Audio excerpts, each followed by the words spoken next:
Hello. I just did, what did I just do? It's checking in, oh my god, checking in with the Wonderful Adventures of Niles.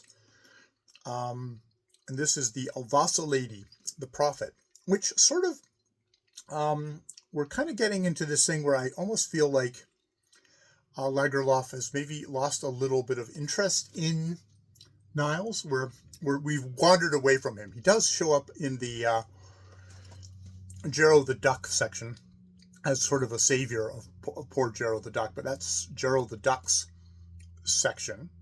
And now we've got this whole thing of Fisher. He's sleeping in the reeds when he overhears some a peasant and a merchant talking on their boat after having done some eel fishing. And they go into this whole thing about this prophecy of the Alvasa Lady, and that's how the prosperous merchant knows that things are going to be great forever, because he got passed down this story of a prophecy about Ostrogothland and how it's always going to be great and awesome and prosperous. Yeah, it's a funny thing where a peasant kind of questions her about, like, how Ostrogothland does, and she kind of says one thing. She says, yeah, but that everything's perishable. And so we go through thing after thing after thing until she loses her temper and says, look, everything is going to be just fine here, because there will always be pig-headed, arrogant, old peasants like you on the land. So that will ensure Ostrogothland is always prosperous. And the peasant's like, oh, thanks, lady, and wanders off. So it's a funny story. It's got nothing to do with Niles.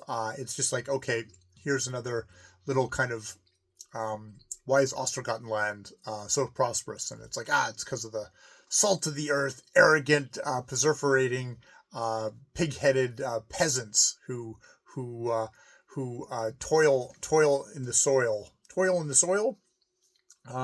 For it is only those who go bent under the eternal labor with the soil who can hold this land in good repute and honor from one time to another, because really kings, lords, priests, noblemen, merchants, whatever they can accomplish can only endure for a few years.